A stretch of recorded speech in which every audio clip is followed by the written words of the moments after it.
Hey y'all, and welcome to Geospatial Experiences. I'm your host, Melissa Mayo, and I'm an Esri engineer on the product team.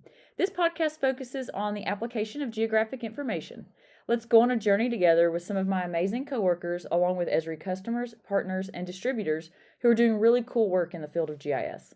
This episode has been a while in the making. We've made a few attempts, but we're met with technology struggles and even derailed by a hurricane. But persistence is key, and we've kept at it because I really feel strongly that today's guest could change the way you think about a lot of things. His background is nothing like what you would expect. He has a leadership style that we should all strive to emulate, and he has a love for GIS that's second only to Jack Dangerman. I'm thrilled to be joined by David Hansen, CEO at GEO Jobe. Welcome, David, and thank you for talking with me today. Well, thanks for having me, Melissa, and thanks for that very kind introduction. I greatly appreciate that. So my name is David Hansen. I'm the CEO of GEO Jobe. We're an Esri Platinum business partner. I think there's less than 20 of those in the world, so I'm super proud of that. I'm also super proud that I'm from Mississippi. So our little Mississippi-based company services over 10,000 organizations globally, 52% in the US, 48% international.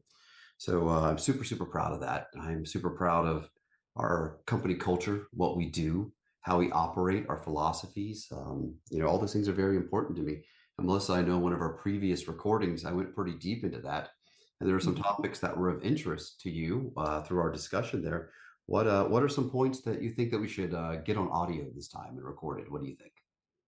Hey, I'm super excited that you're here, and I just want to dive in with you. So, I would love to start with your geospatial journey. That's what we do on every episode. We ask our guests to tell us about their journey. So, tell me how you got started, how you found your way to GIS, and how did you find yourself the CEO of a successful GIS consulting company? Oh my, that is quite a bit to explain there, but I'll give the short version. The short version is basically as follows. While I was in high school, I was extremely fortunate and lucky to have a geospatial program in my K through 12 education. Whenever I was in freshman in high school, there was an opportunity that was afforded to certain members of our class in Gulfport, Mississippi. And that opportunity was to join a program called Space Stars. And Space Stars, believe it or not, is a giant acronym.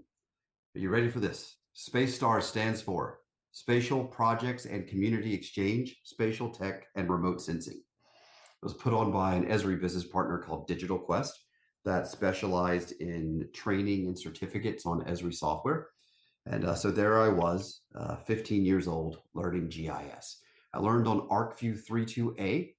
I am a certified Avenue developer and probably the last of that ilk, probably the youngest that there is and the youngest there ever will be.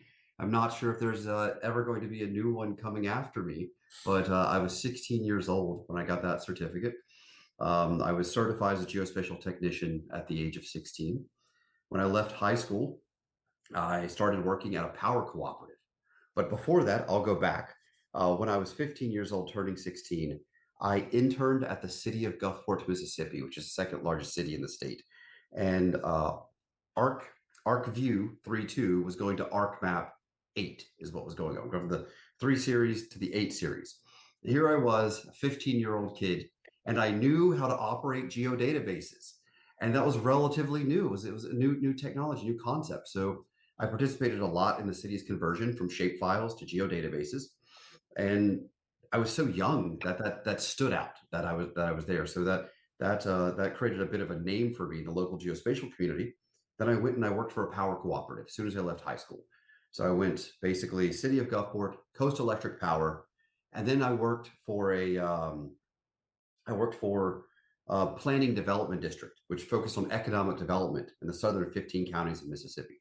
And there's the saying that if a picture's worth 1,000 words, a map's worth a million. And we definitely think that economic development, the idea to show these spatial relationships, to show how everything relates to one another, to apply Tobler's first law of geography, which is, everything is related to everything, but closer things are more closely related than distant things.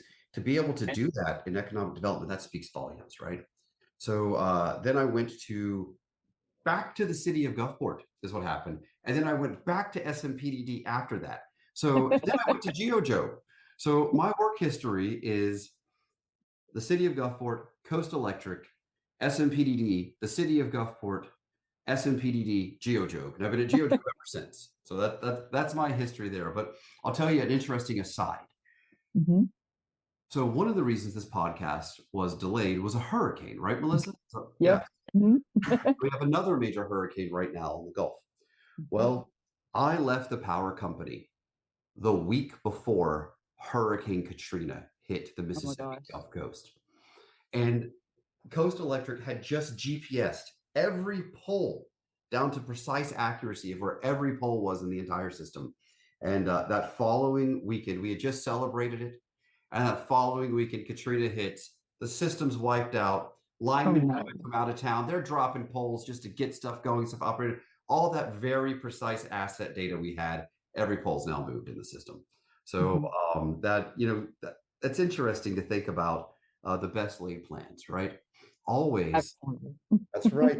The universe has its way, no matter what, you know. So you have to figure out what you're going to do with that.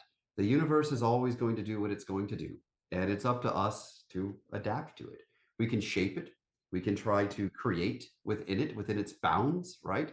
But it's determining bounds. It's determining the rules, and that's pretty key to me in life, there, Melissa. So, what other questions do you have? What else do we have going on? I just love your perspective on things so much. I really want to know. I mean, you got into this really young and you had the opportunity to work in the program at your school, but what is it about solving problems from a geospatial view, from that geospatial perspective, that really interested and continues to interest you? Hmm. Well, I have a very strong philosophy when it comes to physics, as you've heard so far. Uh, Hmm. and that the universe is setting up those rules and we're within them, right? Hmm. So there are definitely patterns. My brain works on patterns. My brain works on trying to understand what's taking place. And for me, I believe that we can take our geospatial laws and phenomenon and that we can apply them even to non-real world, non-spatial concepts. That I believe that patterns and patterns which are recognizable and patterns which can be displayed in a way that makes sense to our eyes visually as humans, where we have evolved over time and adapted to where our eyesight can take in millions and millions of data points in the flash of a second, right? So you can glance out and see an entire view of the world. Well, when we look at the world sometimes in just X and Y, when we look at it in rows and columns, it doesn't flash before our eyes the same way that spatial does, that a map does, right? So for me, we're even to the point of taking data and data relationships. So back at the Esri UC in San Diego back in July, we showcased something that was very interesting to a lot of Fortune 500 companies, to a lot of major Esri partners, to a lot of people inside of Esri itself. So what we were able to show was the ability to show the relationship between your web mapping applications, your web maps, and then the feature layers that are under them. Now, if you see those just as a table, you're going to be like, okay, well, yeah, sure, this one web map has this dependency on these 5 layers, right? Or you might be like, okay, well, this one layer is using 20 web maps, but seeing all of it interdependent, drawn as a knowledge graph with nodes and with edges, that was powerful. And what we did is we put it in 3-dimensional space where you could walk through it in virtual reality. You could fly through it and see the individual relationships of all of your items, how they connected to each other. And I'm really hoping that we could put a link to that at the bottom where someone can find that, they can see it, they can examine what's going on and see why that was so impactful whenever we showed it. But the ability to fly through space and be able to take your non-physical concepts and turn them physical so you can interact with them, you can see them. That was huge for me. It was huge for all of our staff. Being able to see, but then we had everything sized where it was okay. Well, this feature layer takes up more space, so it's going to be bigger. Well, if you have a giant feature layer floating out to the side with no nodes connected to it, with no edges, you're going, oh my God, that's taking up a bunch of credits. That's what's going on, but nothing's consuming it. So you can see this entire rate of consumption. You can see relationships. You can see complex relationships. So being able to do that with the data, that was really impactful to me. And understanding that we can break our world down visually. That's important to me. It really is, you know. So. I wish our listeners could see how animated you are and how excited you are. I'm sure they can they're gonna be able to hear it in your voice, but you really love this stuff, David. Like you were in it and you love this stuff and you're passionate about it. And I just, I think that's amazing and I think it's so important in our field to have people like you who are, kind of pushing the envelope and they are, excited about where we can go in the future and just excited about the technology. Excellent. So I'm going to tell you one of the reasons I'm so animated. And I see this also. Jack Dangerman talks of his hands a lot Mhm. as well, right? But I know where I picked it up from is my areas of academic study include geography, geology, computer science, comparative religion, and applied mathematics. And when I was studying comparative religion, Dr. Alan Eichelman, I picked up a lot of his mannerisms. He was a reverend with United Church of Christ, and the way he moved his hands, the way he talked, a lot of that picked up for me also is what was going on there. So, uh, you know, believe it or not, out of all those degrees, I probably use math and comparative religion more than just about everything else, right? And particularly comparative religion because it's about ontology, it's about creation, it's about thought, it's about Mhm. formation of thought. It was more about research philosophy and writing and being able to examine different points of view around the world and be able to understand symbolic interaction and how structural functionalism versus symbolic interactionism and conflict theory, like how all these things go together from a sociology like point of view, like that's all part of it too, So that's what's part of that background of that theologian type background of research and understanding and trying to communicate, trying to be understood, and trying to, most importantly though, trying to understand the other person and trying to understand Mhm. their impact and perspective. And that philosophy is key at GeoJobe. At GeoJobe, we try to communicate a cultural philosophy of some core concepts. And one of them is that you must, as an individual at GeoJobe for our culture, choose actively to support the person first and solve the problem second. Whenever we come across a technological issue, we try to understand the people and the human perspective first. For instance, if someone calls into our support channels, they're calling in because something has gone wrong. So, what we want to do is support that person first, understand their perspective, what's happening, and then give them the technology. It's give them the technological solution at that point. That's what matters a lot to us. And that matters not just in like tech support, for instance, it matters in software development. It matters in the way that we approach our products, where we're trying to support those humans first, like support the person first, solve the problem second. That's super, super important at GeoJob. We talk about it all the time. The other thing that we talk about is the concept that every human is a broken person. That's what it is. We are born incomplete. Our brains function and build, and reality, this gray matter is a trauma response machine that's looking for patterns. It's looking how to stop bad things that happened in the past from happening in the future. That creates anxieties, concerns, it creates depressions, it creates all these different cognitive processes, right? So what we do is we try to understand that everyone's going through that. That's down to us as individuals, it's down to our customers, it's down to our coworkers, it's down to the people that we interact with on the street. And if we go, we realize that and we think about that and we approach the world with that mentality in the way that we conduct business, we can conduct good and ethical and understanding and caring and empathetic business. And that matters. That matters a lot. I can always make more money. I can't make another soul, right? Like that's what Mhm. happens. I got one shot at this going through it, right? I mean, technically, I'm a Buddhist, so I could say I got multiple. But I'll tell you a story of something that matters a lot to me. There was another geospatial thought leader that I was having breakfast with at one point, and through the course of the breakfast, they asked what was a core philosophy that was important to me in living my life. And I said that I live my life according to the words of Marcus Aurelius, who was one of the last great emperors of Rome and a true Stoic philosopher. And one of the thought processes that Marcus Aurelius put forth was to say that we are to think of our lives through the graves. We should think as if we are already dead and that we are a ghost. And how we should do this is to believe that at the moment of death, we close our eyes and then we open them again. And we're born as a little baby. But here's the catch, that little baby is you, and you have to relive the same life you lived the first time over and over and over again. Every time you die, you're born into the same life. So what you do now echoes through eternity. You're building your heaven or your hell by your actions in this lifetime. If you were to commit every action in this life as if you had to live it over and over and over ad nauseum, what choices would you make on that first go around knowing you can never change it? And for me, that's not the pursuit of money. That is the pursuit of accruing as much happiness as possible with those that I interact with. That's why what we do at GeoJobe, we're not a bottom line driven company. And maybe this goes back to if you examine my work history, I never worked at a for-profit company until GeoJobe. So maybe I'm just real stupid when it comes to running a for-profit company, right? So, but for me, it's about being middle line driven. I try to generate as much gross revenue as possible and reinvest it into the community, reinvest it into the operations, reinvest it into the employees. That's what matters to me. I want to create as much opportunity in my community as possible. That matters to me because of my own background. When I was born, my mom was a teenager who was working in a sewing factory. My mom became pregnant with me at the age of 15.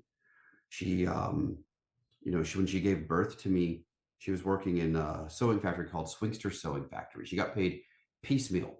Being paid piecemeal means she was paid for each thing that she made. They were making hats, is what it was.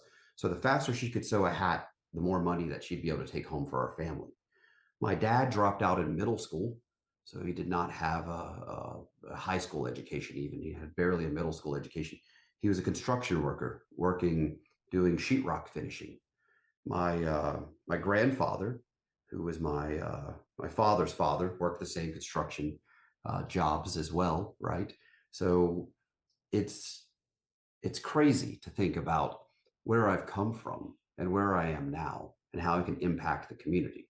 And I know a lot of that is because of opportunities which were given to me by others, such as Digital Quest with their training program going into the high schools, such as, believe it or not, the gaming industry, which is to say legalized gambling in Mississippi.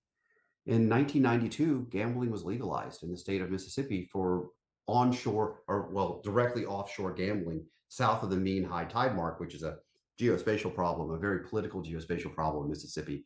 We could talk about at some point, but we we saw a giant economic boom that took place in the Gulfport, Biloxi area in Harrison County, Mississippi, and we grew to be the second most populous city in the entire state. We're only an hour away from New Orleans, so we're a bit of a bedroom community of New Orleans.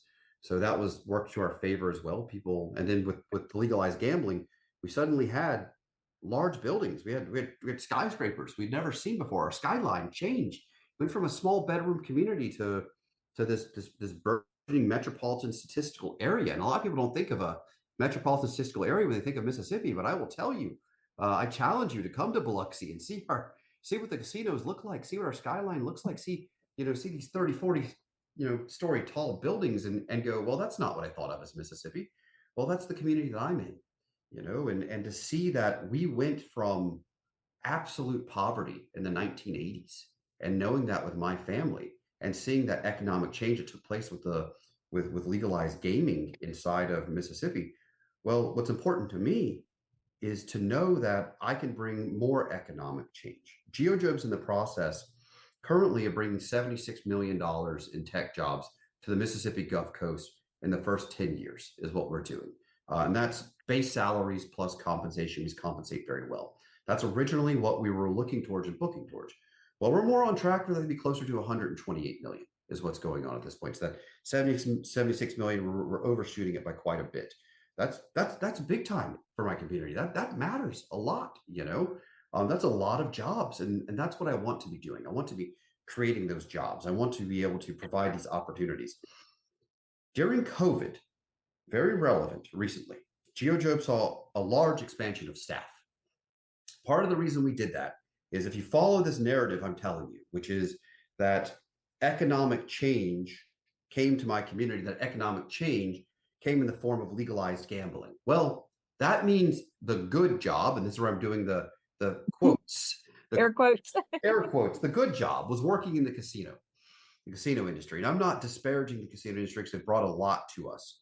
But I will tell you what some of the casinos did, not all of them, but some of them, was during COVID, They all laid off a lot of their employees because it was non-essential. Gambling's not essential. It's not essential business, right? So during COVID, casinos shut down. That was a huge economic impact to our community.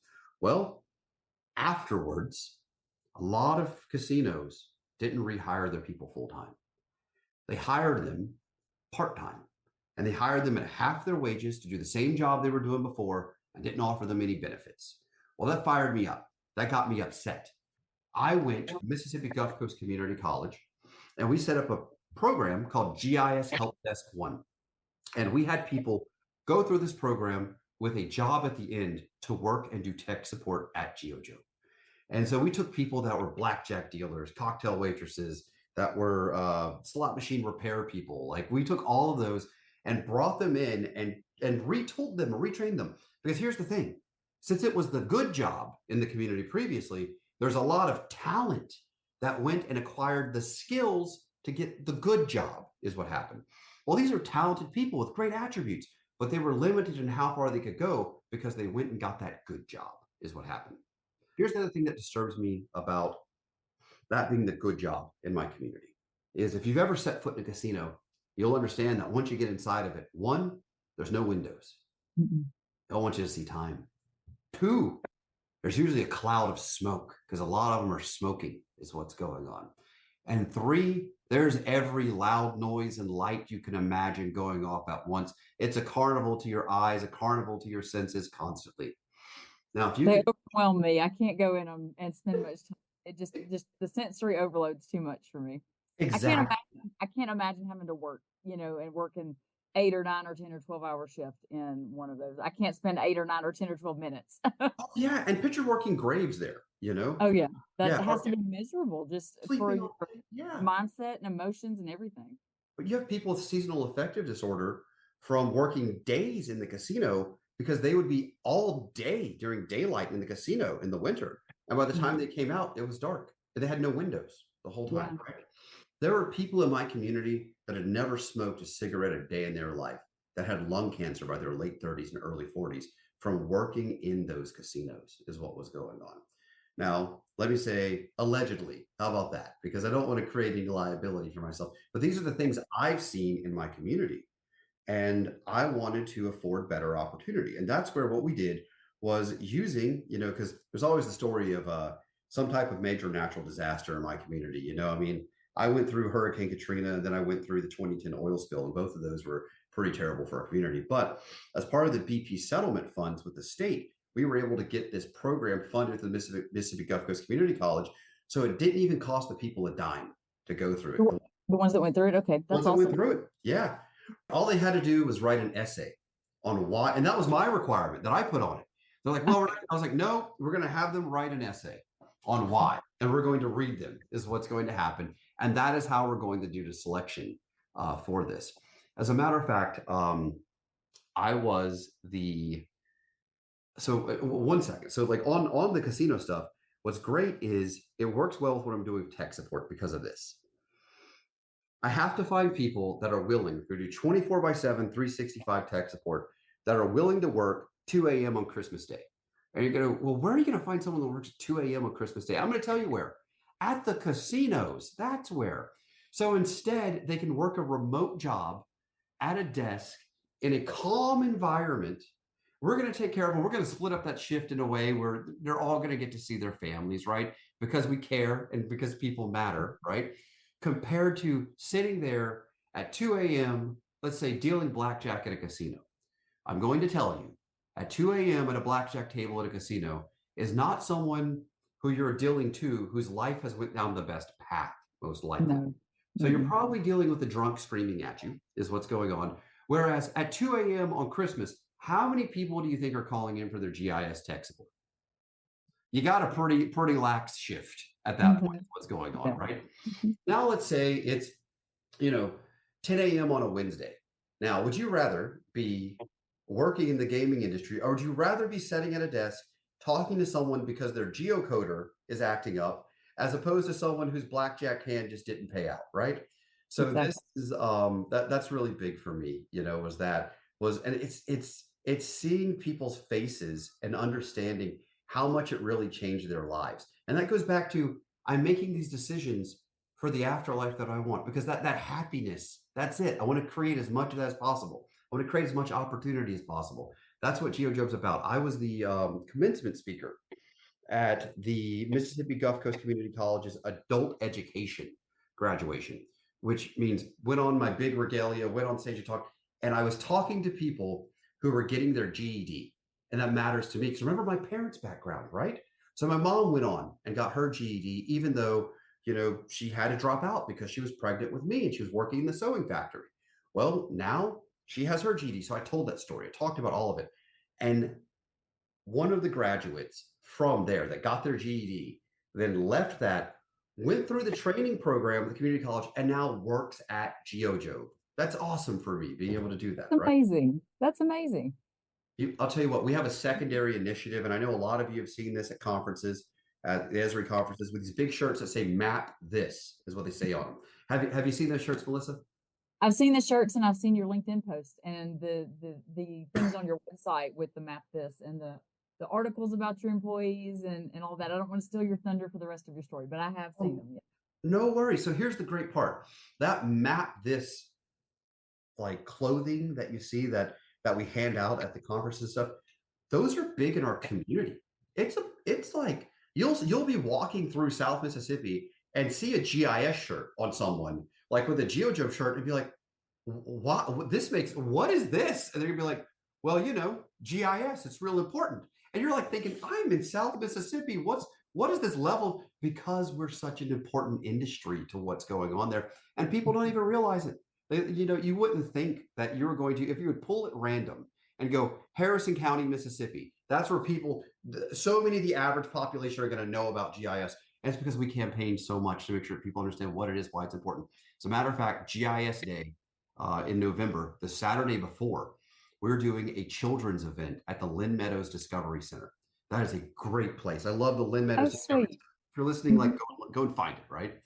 So we have us and two other Esri business partners, Envision and ES Squared, are going to come together, and we're going to have at different places around the Discovery Center. We're going to have GIS the booths where we talk about GIS. So, and we have a little passport where the kids get stickers on it on the passport when they go to each one of them, and they get a little bag at the end after they check their whole passport.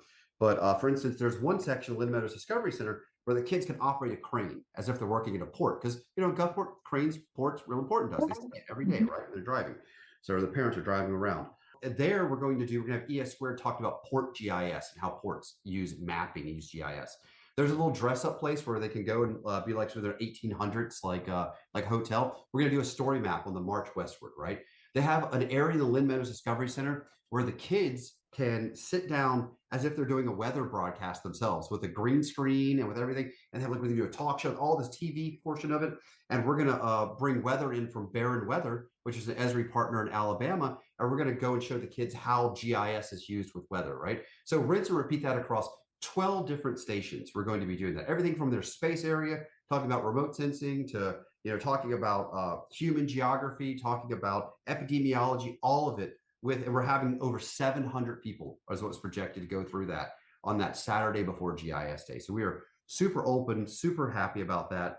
The Lynn Meadows Discovery Center, doing work with them, super important to us. So yeah. I love that so much. And so one thing I have some notes and I have several things I want to, ask you about and touch back on Whatever what you want. about. But you it feels like you came from humble backgrounds. You came from a very poor background. And that seems like that has absolutely influenced you as you've moved through the experiences that you've had and the experiences that you had growing up and the help that you talked about that you received, kind of some of those foundational things that built you up.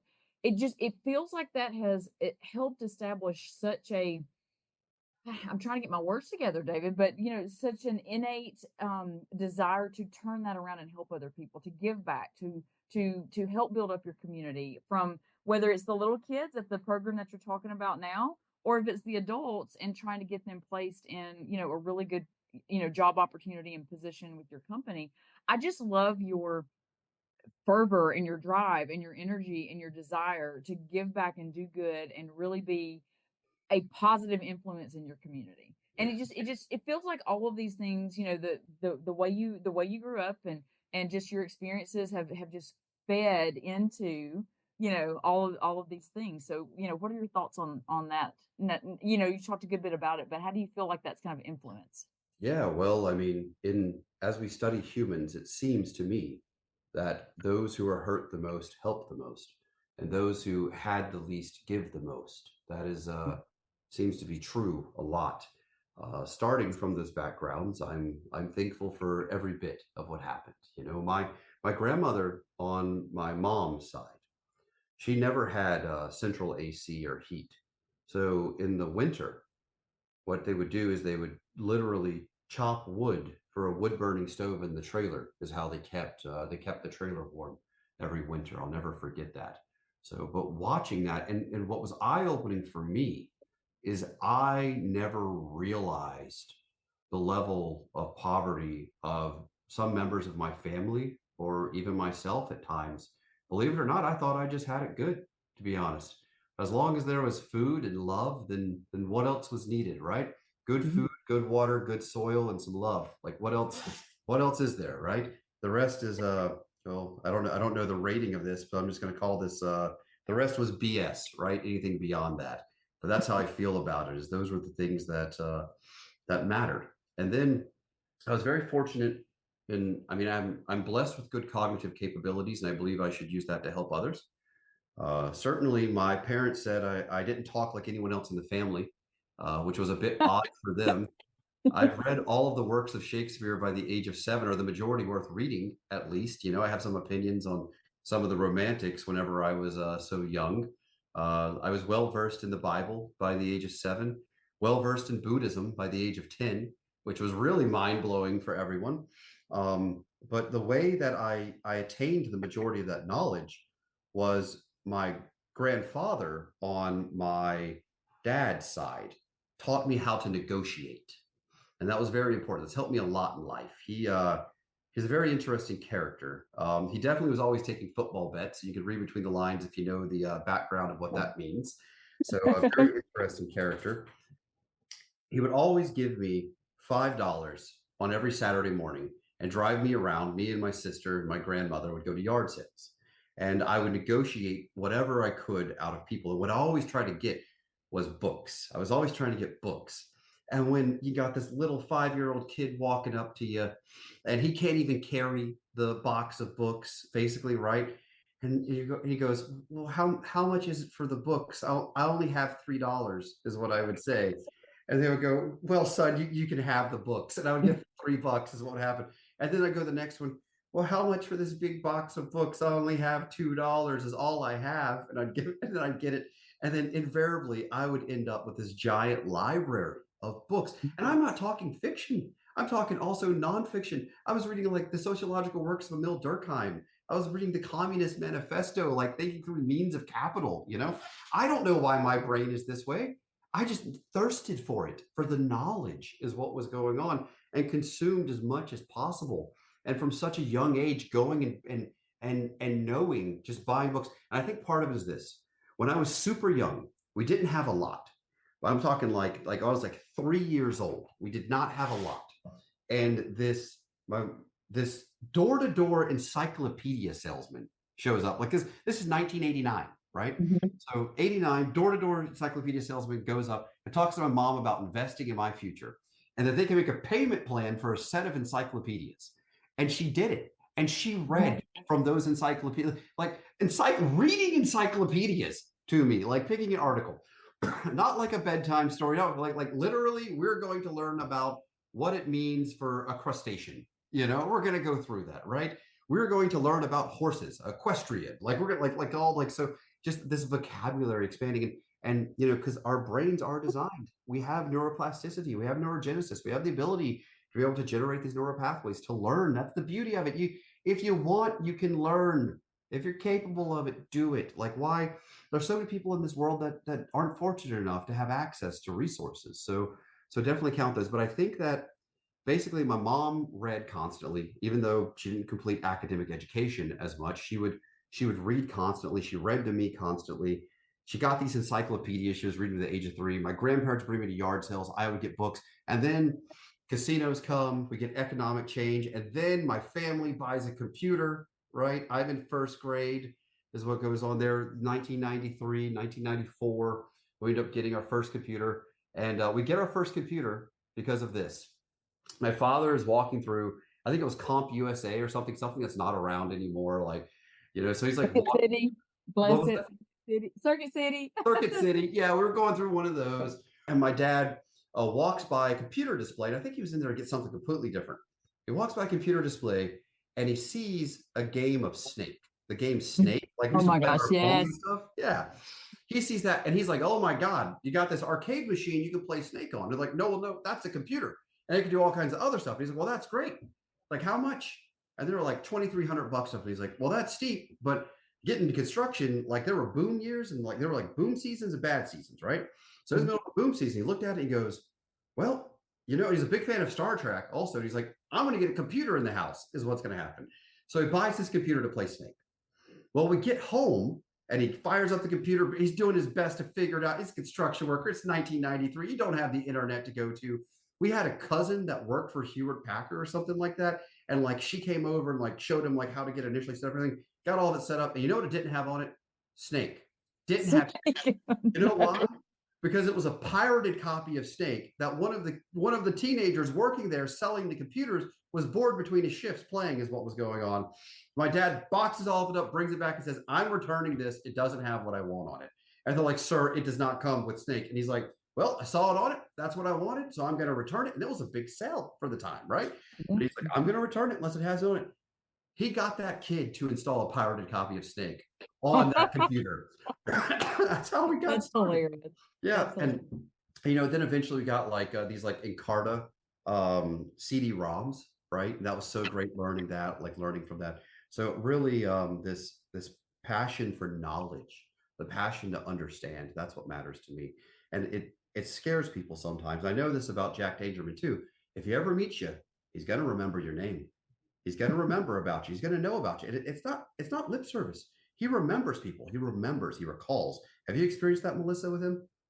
I have not. I met him once in passing at the in the map gallery, and so Yeah. I haven't really gotten to have an in-depth conversation with him. So I haven't gotten to meet him since I've been employed here. You can say that, but if you passed him in passing, you just go back and say hi. He's going to remember you, Melissa. That's the best thing. He remembers people. He remembers concepts, ideas, and that happens to me too. I think it scares people sometimes. I have to monitor it so I don't come across as odd or creepy. Where like if I meet someone once 3 years ago and they come up and talk to me, I'm like, yeah, so how did that soccer game work out for you? Like back at the UC 3 years ago, and they're like, what? And I was like, yeah, you know. Right? Like in 2021 at the UC, you're leaving to play the soccer game, you're in your cleats, and they're like, okay. And I'm like, all right, well, I realize now that I've come across too odd.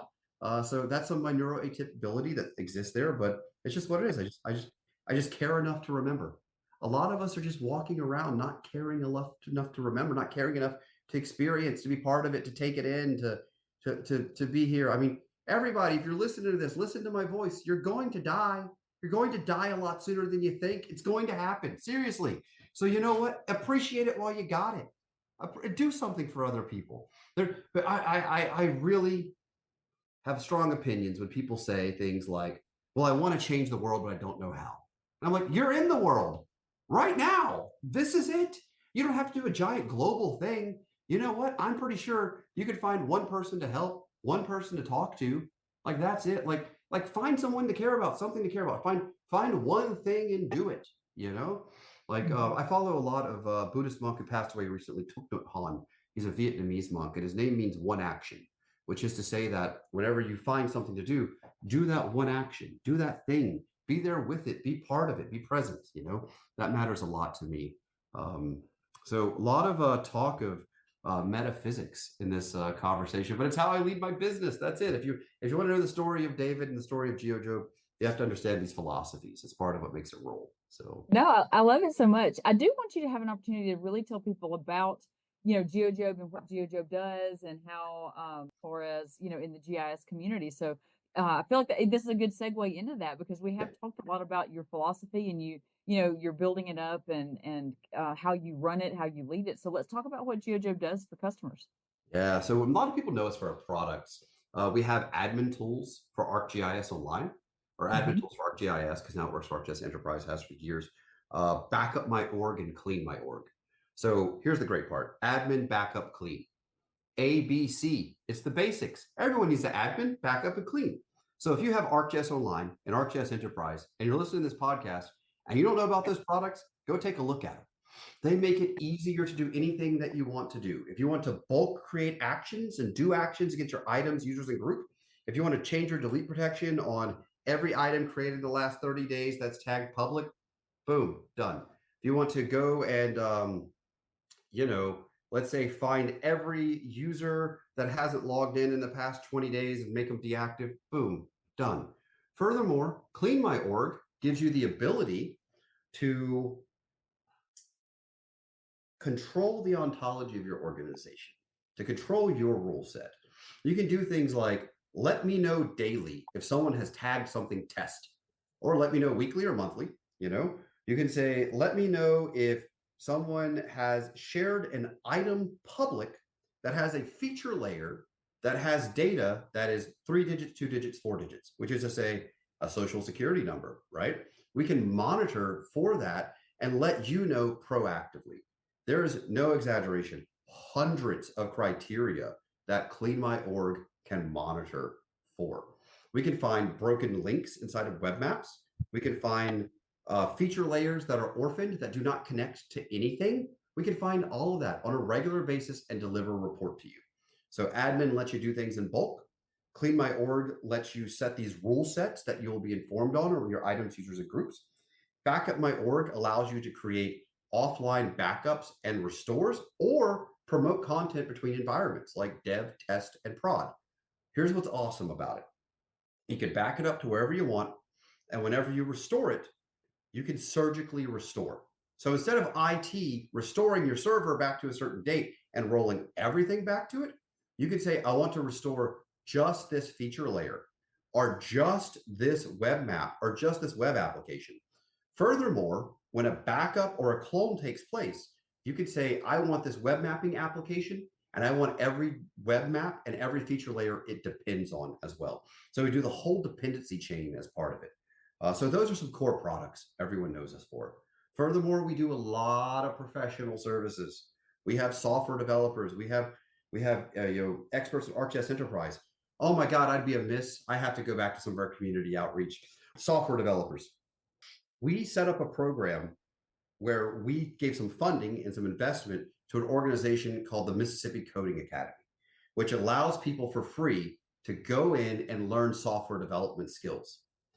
Well, they were existing in northern part of Mississippi, and we helped with some of their funding when they came to the southern part and came to the Gulf Coast. And what we do is we work very closely with them, and we hire about a quarter of their graduates out of every cohort come and work at GEO Jobe. Now you might go, well, David, what's the quality of those graduates? And I'm going to tell you a story about one of those graduates. This person got offered 3 times the amount of money of what I'm paying him right now at GEO Jobe, and stayed at GEO Jobe. That's crazy. That's crazy, yeah. Right? And here's why he was offered 3 times. What'd you say? What's that? It's your culture. You've built an amazing place to work. That's right. Mm-hmm. So, and we gave opportunity to people. Mm-hmm. So you would say, why did they offer him 3 times the value of what you're paying? Well, because they saw what he was capable of doing. They saw what his talents were that we tapped into, and the amount of skills he had that we trained him on, and the Mississippi Coding Academy trained him on. So they said, all right, well, we can't have him. Where'd you get him from?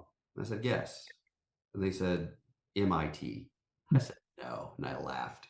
They said, Berkeley. And I said, you're never going to get it. And that's it. I'm done with you guessing. Here's where it was. Domino's. They said, Domino's? I said, yeah. He was delivering pizzas a year ago at this time is what it was. Put him through a 6-month training course. They gave him some training with us. And this is the product. This is what you got. And they were like, whoa, well, can you do our training for us? And I said, yeah, sure. So that's something we started doing also, is the training, right? And I'm going to tell you, this company, their gross revenue is greater than $50 billion a year. And they want to hire this individual that went through this training program, is what was going on, who was delivering pizzas a year before, right? That's amazing.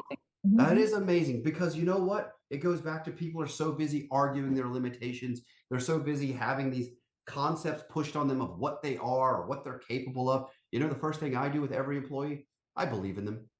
That's the first thing. Oh, I believe in that's them. so sweet. That's it. Like it's not just sweet. It is mathematically the right thing to do. Because Mhm. why hire them if you're not going to believe in them? Don't hire someone. Here's another thing I say all the time. I was talking recently to an academic institution about this because it upset me a bit because they wouldn't hire their own graduates by their own requirements because it was a 2-year program, but they required for their own IT a 4-year degree. I'm like, why would you do that? Like that. Come on, like trust in your system, right? So for me, what I always say is this: I can teach you to be a better programmer. I can't teach you to be a better person. So I Mhm. find great people and I make them good software developers or good support technicians or heck, good accountants. We bring all kinds of people in for stuff and train them up and invest in them because step one is we believe in them. That's it. Like I go, you can do this. They're like, I've never done something like this before. I was like, great. There was a point in my life where I'd never done this before. And now look at me. Like that's it. You think that anyone is sitting out there telling me how to be the CEO of GEO Jobe? I started out as a GIS technician. You know what happened when I was a GIS technician? They said, that's great. Now become a GIS analyst. We've been through this journey. You know, those skill sets don't really overlap a lot. I'm going to, especially at the time, I'm going from heads up digitizing to creating and splining and inverse distance weighted. Thank God I had a mathematical concept brain that worked. I was like, yeah, sure, interpolation makes sense to me. I'm going to do that. But to go from heads up digitizing to that was a big jump.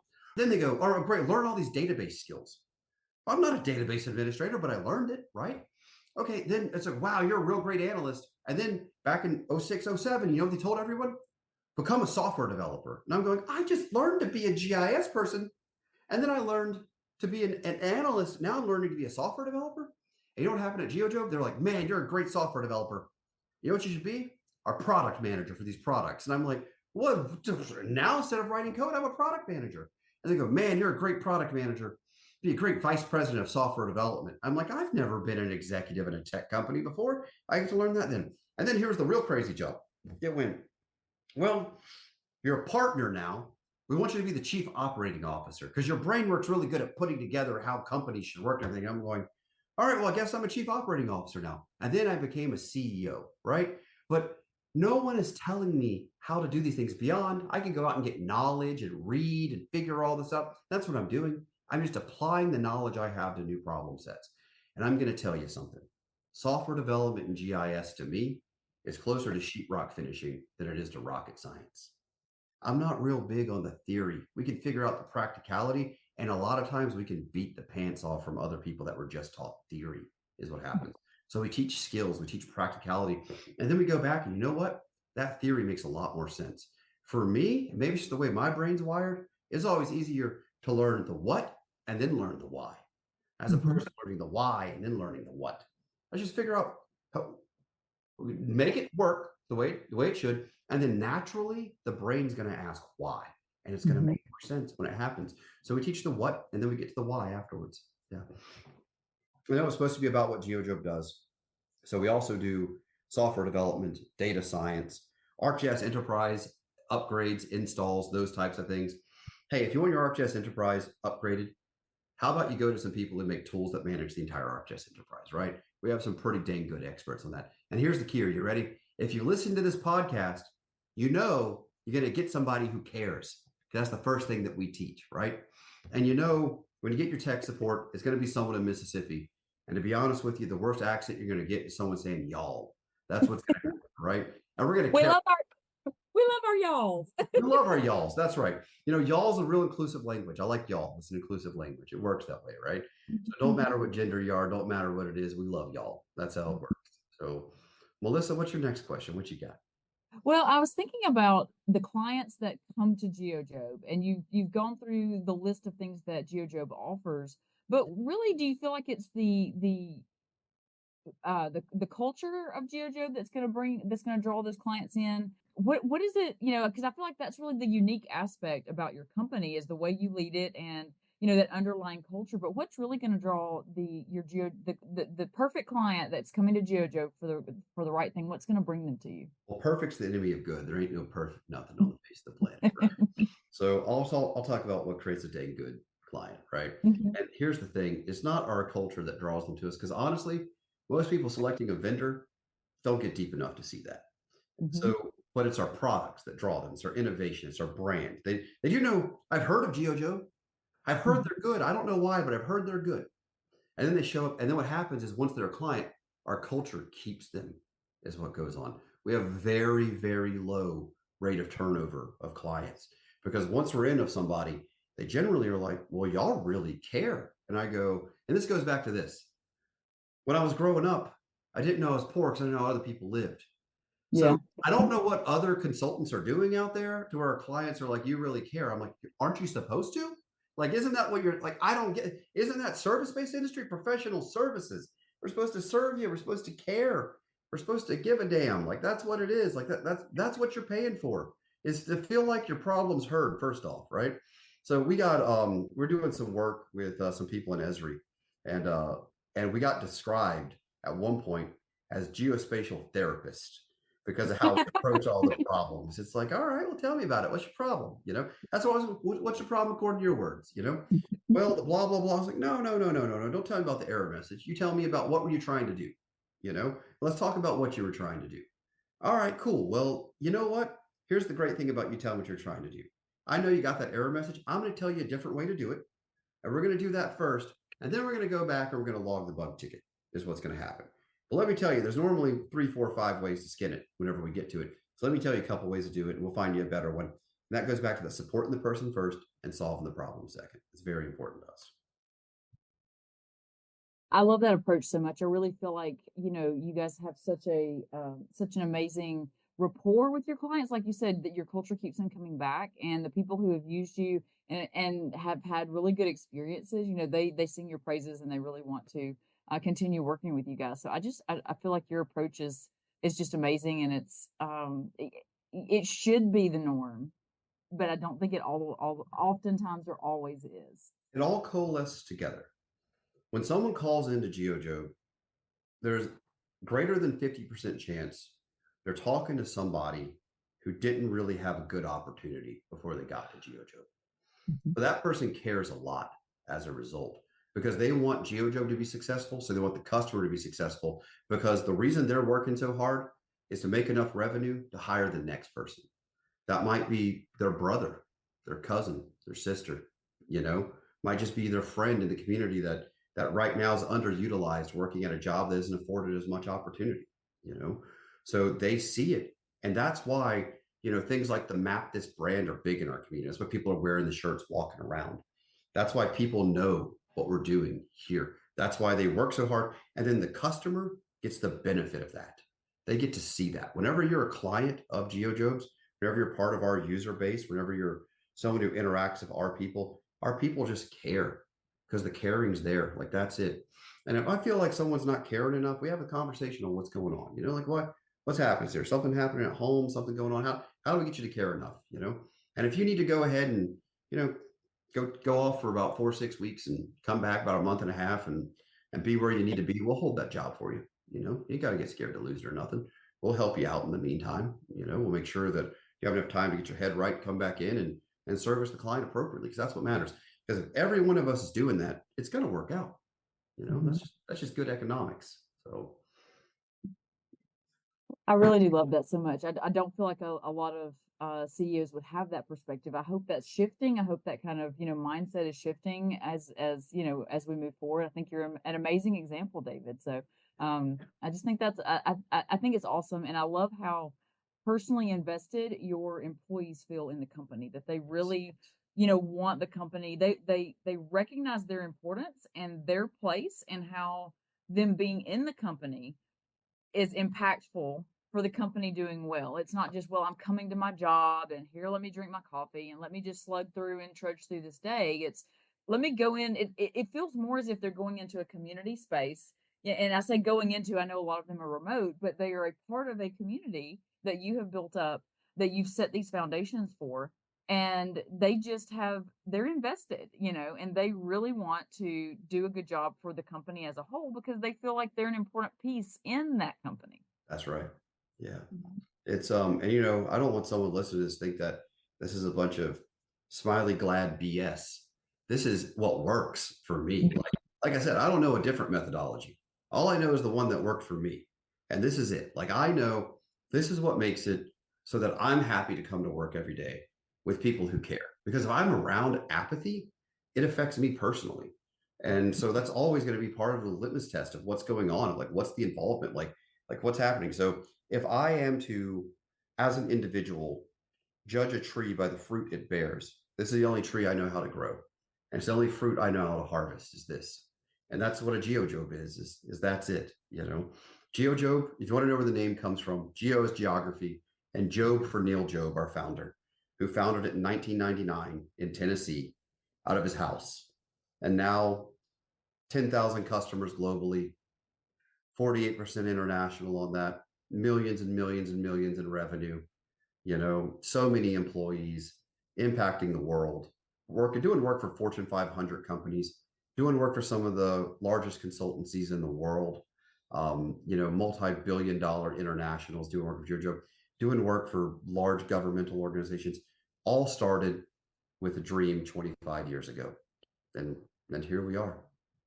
I think it's awesome. Are there any projects, and you may not be able to talk about them because of the, because of customers and NDAs and things like that, or protective agreements, but are there any really interesting projects that, GeoJob has worked on that you've been involved with that you would like to speak on and highlight that might be of interest to the listeners? Yeah, absolutely. So all right. I think I could talk about this one because we're going to have a case study going out. One super awesome customer that GeoJobe has that we love working with is a group called Film LA. So if you've ever wondered how the permitting works for Hollywood movies, it uses GIS, Film LA. So we work on a spatial temporal GIS with them that examines, such as like if a baseball game is letting out during this time, you can't film a chase scene is what's going on, right? If someone calls in and says, "Oh my God, there's gunshots in my neighborhood," well, Film LA works with the police and dispatch to know, well, no, there's filming taking place there, right? So spatial temporal going with the whole thing. If there's a neighborhood that's been filmed in repeatedly over the last like short period of time, like in the last 90 days, you might go, "Hey, we can't give you a permit there. We've really taxed that community a bit with it. But here's another community that's very similar. Do you want to go film over here?" So in Los Angeles County, that Film LA is a great organization. We have a case study coming out with them soon on their use of spatial temporal GIS and how spatial temporal GIS is used in Hollywood permitting. That's a super awesome one. You know, we've done a lot of work with large electric companies where we have worked with them on their asset management and doing some analysis, even some stuff around optimizing taxes and how tax work there. This next one could be a little controversial, but we do a lot of work in the cannabis industry also with site selection because there's very specific rules around distances from churches and schools and, where's economically advantaged to be able to put it. I'm super happy with the work that we do with other Esri business partners as well, partnering with other partners. Real great shout out to some great organizations like Blue Raster, Geo Marvel, ES Squared, Argis is a good group. Just really, really love doing work with other Esri business partners. Love working with them, bringing our skills together to make a complete package to work with customers to solve their problems. Back during COVID, we worked doing a lot of with Esri and with Blue Raster, normalizing a lot of COVID data to the national level. That was super, super impactful doing that work. But I'm just happy about the stuff that we're doing. I'm happy to be employing people. We do work with some of these big Fortune 500s and bringing those revenue dollars from out of state into economically depressed areas. That's super awesome for me. And I'm going to tell you something too. If you want to make your dollar go a lot further, why don't you look at moving to Mississippi? And I know that if you're listening to this and you're in tech, you're probably like, Mississippi? I don't think so. And I'll tell you this, come visit Gulfport and Biloxi at some point. Come and see. Come to a baseball game at our local minor league baseball team at the Biloxi Shuckers, right? Come and see some of these skyscrapers. Come and hang out in our culture. Come and see also, you might not realize this, there's a huge Vietnamese population in Biloxi that immigrated here after the Vietnam conflict because of shrimping and having an Air Force base, right? So we have an Air Force base, we have a Navy base, we have an Army base just to the north of us. We're an hour from New Orleans, an hour from Mobile. We're an hour from the University of Southern Mississippi in Hattiesburg, Mississippi. So we are centrally located an hour out from everything in every direction except for south. Because if you go an hour south, you're in the water, You're in right? the water. Because Gulfport, Biloxi is a beach town. Yeah. David, you forgot the food. You guys And have the yummy food. Oh my food? God, the food is so wonderful. And that's what's great, and we are culturally diverse in what we had. Just this last weekend, I went out and I had Colombian food with some of my partners. We went to Colombian food in town. It was so great. I love Colombian food. Great Vietnamese food, great Southern food, great Cajun food. I'll tell you that. Really great Cajun food coming over. You can have yourself a po' boy, you can have yourself a steak, you can have yourself some shrimp, you can have yourself whatever you want. Great food all around. And I'll tell you what, the people are about as nice as you could think. Sometimes we get a bad reputation being Mississippi. Sometimes we're portrayed as being backwater or backwards thinking. But if you've heard what I'm saying here, understand I'm from Mississippi. I've grown up my whole life in Mississippi. And there's a lot more people here that talk the way I do and think the way I do than you would think compared to what the national media might have you believe. So give it a test. Primary resource. Show up. Come visit the Mississippi Gulf Coast. See what the Gulf Coast is like, because we are more coastal than anything else. Understand that we have a very low cost of living. We have fiber through the entire community, through all over the place, fiber internet, and probably more tall buildings than you would ever expect from Mississippi. So yeah. You guys have amazing festivals, like art festivals and food Yes. festivals and things like that. I know it's been a really long time. I went to an art festival down toward Pass Christian, and it Yes. was, yeah, like just super neat artists. I mean, that the Mississippi area has amazing artists Oh and yes. lots of, Well, lots of cool stuff like that too. we have a bigger nerd culture than you would expect. Also, if you're here and you're a kid of nerdy stuff, we have 5 different hobby shops in our community that we go to. That's where I recruit a lot of GEO Jobe people from. But just so there's a lot of big celebrations that are interesting. Just 2 weeks ago, GEO Jobe was a sponsor of a thing called the Fairy Ball, is what it is. It takes place annually. And it's a masked ball that you go to in costume, and it's a giant fantasy ball. Had over 400 people there in costume, and I'm talking like badass costumes, right? Just like going through that was an amazing event. I did get sick after it, so that's why I have a bit of a cough here still that's lingering. But GEO Jobe contributed to that, so we're real big contributing to these large social events that take place. Right now, right this week, we have Cruising the Coast taking place, which Oh is my gosh. it Yeah, is that's the always amazing. Yes. yeah, it's the largest gathering of classic cars in the United States. We have over 10,000 classic cars driving up and down our beach right now. Cars from the 1930s, 40s, 50s, 60s, 70s, all going through.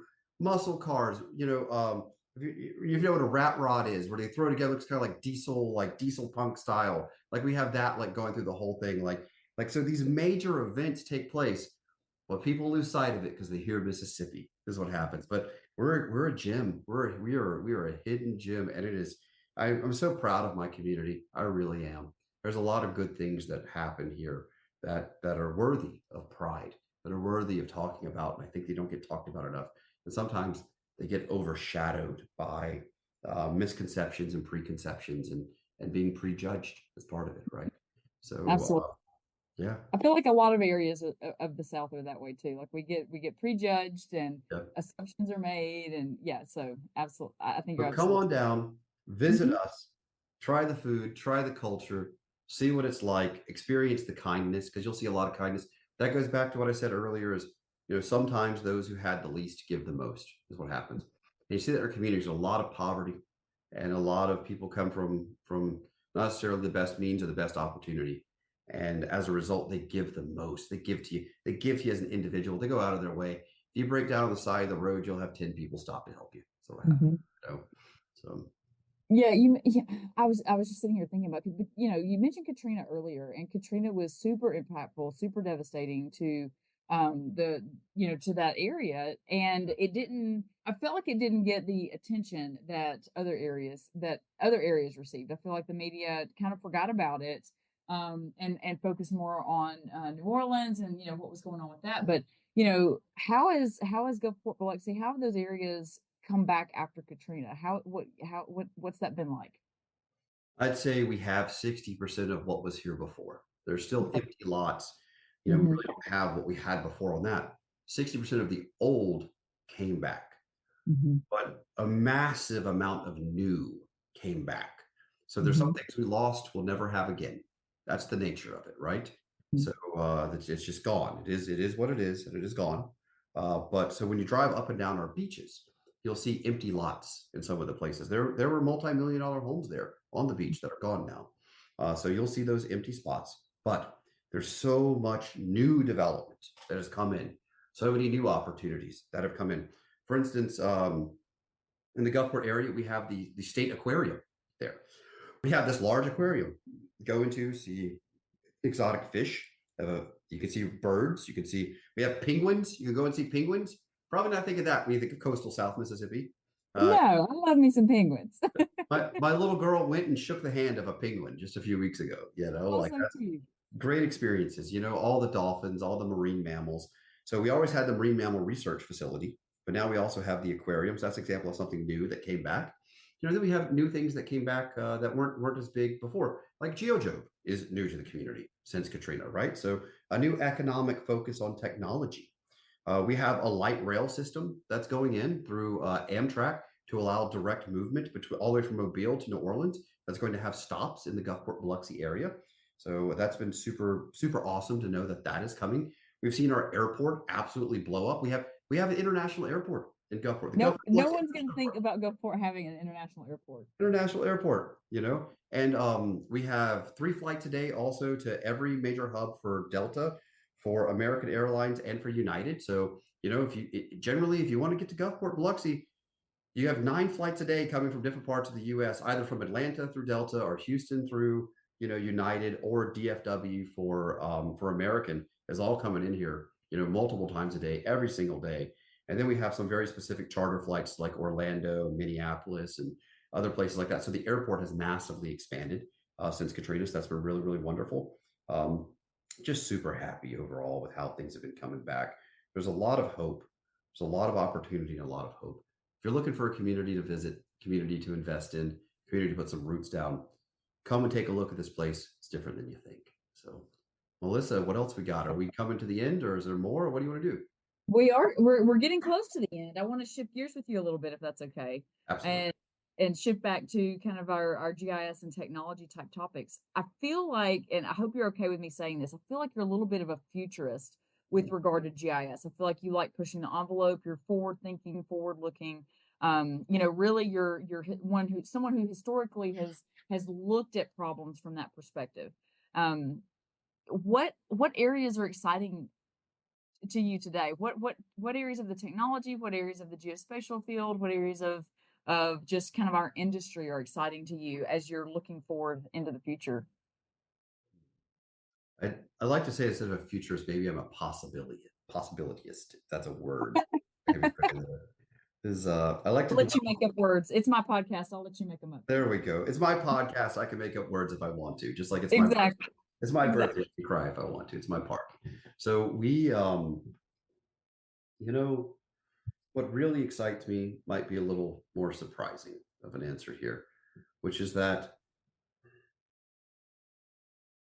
the amount, or let's change that, the decrease of the barrier of entry for the average person to interact with GIS, and they're doing it That's more interesting. That's an interesting real. answer.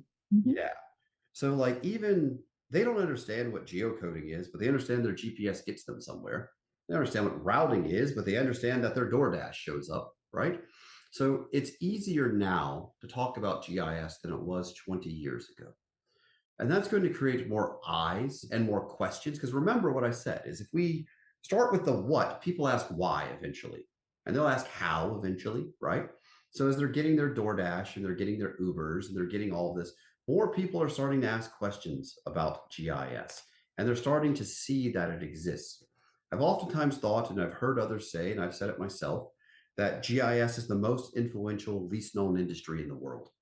No one knows that we're back here doing what we're doing, but we're doing it, and it's really impacting what you got going on. Like, you want to talk about what's allowing zoning in your community, allowing you to see that map, what's allowing that food to get to your door, what's allowing those groceries to get to the grocery store, what's stocking those shelves, what's growing that food. GIS is involved in all of it, every bit of it. So I would say the fact that the average person is interacting more with GIS is what has me excited, because that's going to create more eyes, more ears, more brains, more thoughts, more belief, and that's going to lead to more development as a result. We talk about pure technology. I'm going to tell you, I believe, I know that this is public information. You can look on the website that along with this idea of democratization of our data, Esri is a member of the Overture Maps Foundation, and that's super important to me, and I super love that. And I really would say, if you're a GIS person, you don't know what Overture Maps is, I'd really, really highly recommend that you do. You take a look at that. I think it's going to displace some of the stuff going on with Google Maps over time. I think Overture Maps is a foundation, super important to us. But some of the thing about the backend architecture of Overture Maps is it works using a lot of GeoParquet, which is a form of columnization off from Parquet, which is created with Apache, is what's going on, and with the Apache Foundation. So with the indexing and columnization that's taking place, we're seeing our ability to render large amounts of data, no exaggeration, being 100-fold faster is what's going on. So I believe that the same way as we saw an absolute revolution at the time, if you paid very close attention to technologies, of what happened whenever we had the introduction of tiled cache map services, I think that Parquet and GeoParquet is going to be a real future technology and a first order primary data type that's important to being able to render out these large amounts of data that we have. So please, please, please, if you're listening to this, at least Google, read some articles, watch a couple of YouTube videos on GeoParquet, understand what that is, because if you're going to be in GIS the next 5 years, it's going to be the main thing that you're touching for serving out, rendering data, taking a look at it, and being able to visualize that data. We at GEO Jobe are doing some very interesting projects internally on GeoParquet. We have where we're creating a collider-based system of a manifold of data that brings together, disparate data sources and allows them to live in their original data lakes and original locations, but allows for analysis on the fly. You're going to see some real interesting stuff out of GEO Jobe in the next year or so around that. And some of the initial prototypes that we're working on are impressive to me, I'll tell you that. And they're impressive to anyone that's seen them. So we're quietly scheming and building our stuff that we're building. But I would say nudge, nudge, wink, wink. Take a strong look at GeoParquet, what goes on with it. And I know that Esri is as well. I know what's going on inside of Esri with it. And I think that we're all going to benefit from what's going on with that open source technology and that open source framework. So GeoParquet, take a look at it. Overture Maps, take a look at it, know what's going on, and see the beauty of it. And there are some limitations that we have thought as existing with big data as GIS people. We've thought about those for so long that, well, it's just going to run slow if you throw in, 10 billion points. Well, no, not with this new magic that's taking place. So take a look at it and see what's going on, right? So we're talking to Overture Maps about recording with them for an episode for next season. Oh, that'll be so awesome. Please, please do. And, get them on the podcast. And if you're listening, listen to the Overture Maps one whenever it takes place, right? So yeah. I'll tell you, using these technologies, I won't name the client, I won't name specifically what we were doing, but we, in less than 7 seconds, using this technology, could render point level data of every rooftop in the United States. In less than That's incredible. That's incredible. Yeah. So we, it's things that you wouldn't believe if you have continually argued your limitations.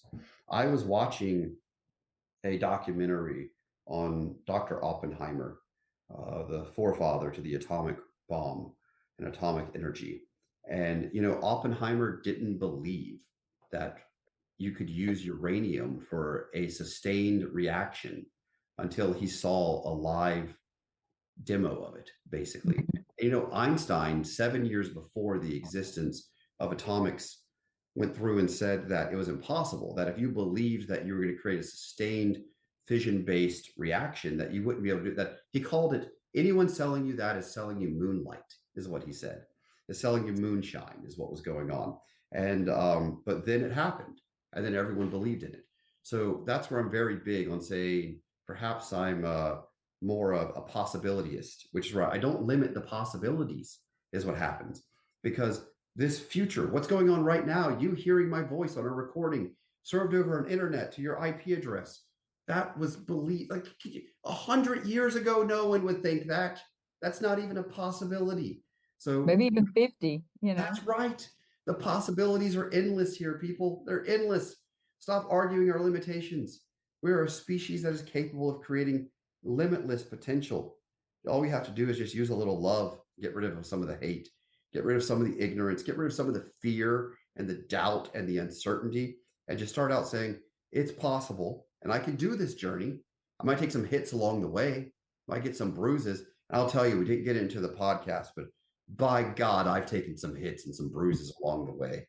This isn't just a message of some person who's lived a good, happy life telling you everything can be good and happy.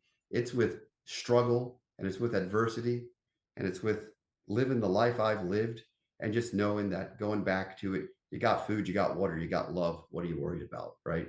So that's it. What else you got, Melissa? I'm trying to decide because we're running up on time. So I'm trying to think about what do I want to ask you about? I really am curious about your thoughts on AI, data integration, dynamic data solutions, anything in that space. I'm just really curious about your thoughts in there on all that. Well, if you go back, you look at my Twitter history, you'll see I've been screaming about AI and geospatial since about 2011, 2012. Not a lot of people were talking about geo AI back then. And I do believe strongly, I'm gonna say something that's going to be a little disparaging to what we see in front of us today. A lot of what you see with large language models and what you see with some of what's being passed off as AI right now is disheartening to me. Is I see those as parlor tricks.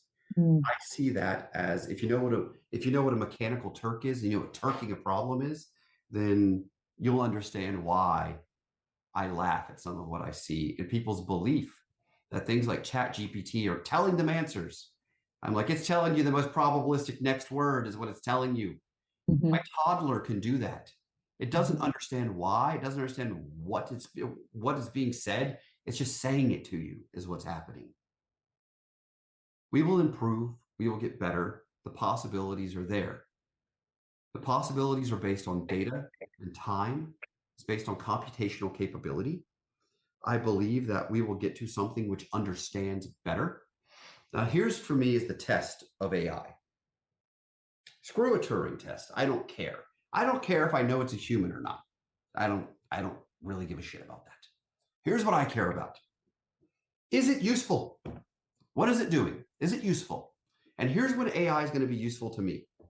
When I stop having to ask it a question and it gives me an answer before I ask the question. That's the litmus test for me of what's going to make it useful. When it sees the pattern I didn't see, when it looks at all of this data and it goes, you're not going to understand why, but I need you to be ready for that tornado in 3 weeks. That is when it's useful to us. When it has all that data. And there's some real progress that has been made in other fields in this, in healthcare, in genetic markers, in examining, I challenge you to go out and find this study. It was done, I think the University of West Florida did it. It may have been one of the universities in Florida. I'd have to find the primary source again. But there was a battery of 17 seemingly unrelated questions that if you got the answers to those, it would tell you the probability the person attempted to commit suicide in the next 2 years. Wow. You got to do intervention based on that, on these seemingly unrelated questions that were indicators of probabilistic populations that were at risk. Determining, and you know what is? That's useful. And you know what? You wouldn't have went to any therapist or any psychologist, and they wouldn't have thought to think these 17 unrelated questions to create the probabilistic persona of if someone was at risk for self-harm. That's useful. That's AI. That's an artificial intelligence. It went through and examined hundreds of thousands of case files and went back and examined what the variables were to determine it. and could see the pattern and could see it in a way that we could not. That is what will have me excited. If you're asking about AI, I think a lot of what we have in front of us is parlor tricks, but I think there's some good that is in there as well. And my fear, and this is where fear does creep into it for me, is that a money-driven concept around increased profitability of the parlor tricks with the buzzwords and the BS is going to collapse the funding of what could have been the places that could have made real progress. That's my concern. That's my worry. So that's why I get overly concerned whenever I hear a lot of people talking about nothing more than large language models.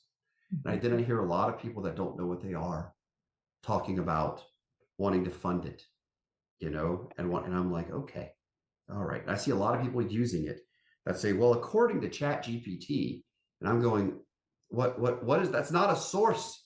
That's not a source. Stop it. Find me a primary source, and if it can link back to something as a primary source and show it to you and how it got to it and how it derived it, then more power to you, but find a primary source. Stop giving us a dead internet. Stop having AI work on everything. Stop trying to please the algorithms, right? Because that's where predictive algorithms go haywire and go sideways. I'm going to tell you what I strongly dislike. I dislike that it is made harder to find good new music. That the AI, well, it's not really AI, but the algorithms involved will attempt to always serve you up the music you're comfortable with. So what I enjoy is one of the reasons I use Google or use Google's YouTube music platform is I can hit a button at the end of a playlist and go, I want something not familiar. What is out there that I have not heard that you think I'm going to enjoy? And that's useful to me. I like that, that I like.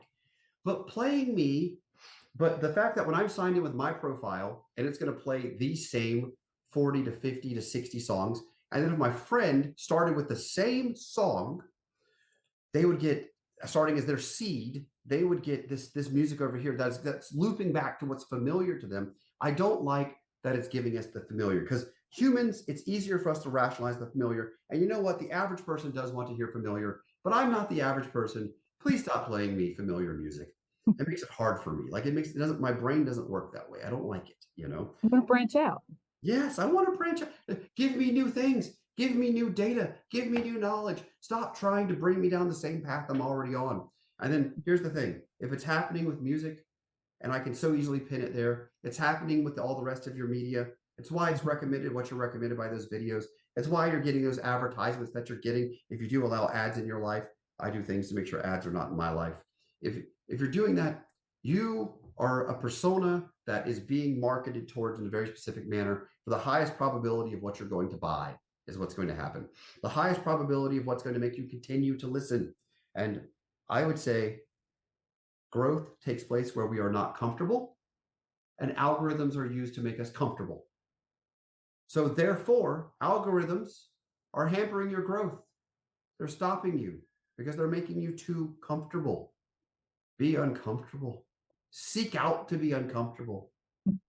Yeah, that's it. Don't have someone serve you news that is the news you're comfortable with. Don't do that. Look at the opposing point of view and then try and find some primary sources. We live in a time when you can find primary sources. If the news is telling you a politician said something, don't take the soundbite. Go and watch 5 minutes before and 5 minutes after. Get the context. The context matters. Context matters. Spatial context matters. Temporal context matters. Cultural context matters. Context matters. You're in a time when you can get context. If you are allowing an algorithm to give you a soundbite, you're willfully allowing someone to either A, make you upset in a way that's going to make you seek out a solution, which is then going to sell you a product, or B, they're trying to make you overly comfortable. It is 1984, but more importantly, it is a brave new world here, and everyone's given their soma in a way. But you know what I want to do? I just want to help my local community, because you can always do that. Don't let these algorithms make you be worried about what's going on 1,000 miles away if there's someone hungry next door. Go knock on the door next door and figure out if they need something, And if we all did that, we'd all be a lot better off. So I'm not advocating for not being aware of what's going on around the world, but I'm advocating for affecting change where you can with what you got.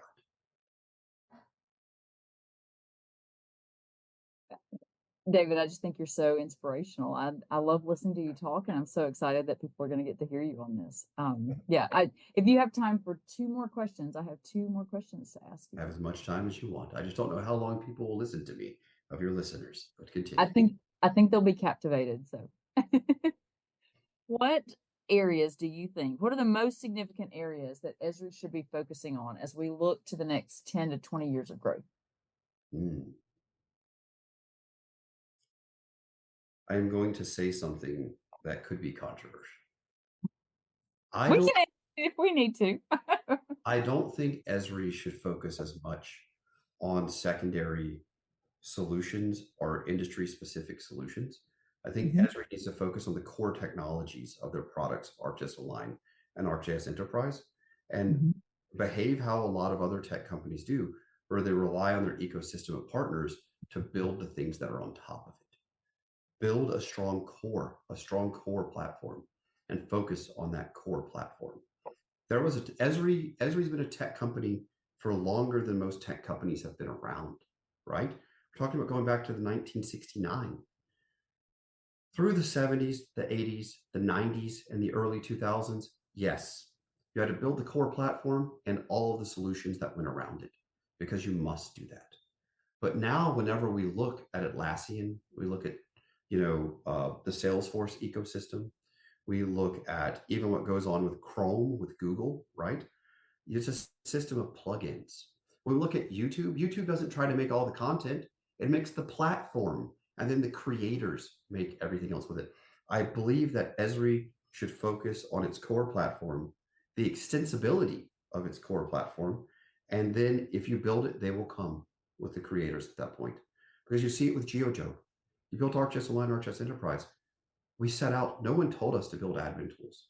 No one told us to build backup by org. No one's told us to build clean by org.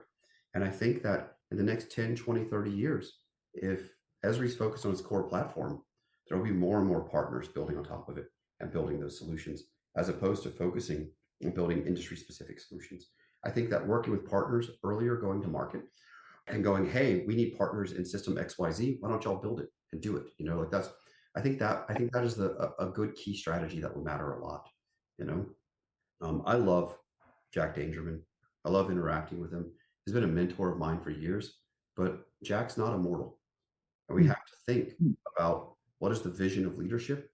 What is the vision of Esri at its core of what's going to happen? And for me, focusing on this core products, that will be essential to overall resource allocation for long-term prosperity, is that building a system of trust and having that system with your partners. That's what's going to be important to me. So I would say working on your core platform, and then also working on your system of partnership to enable and empower an ecosystem that creates that growth. That's what's going to matter.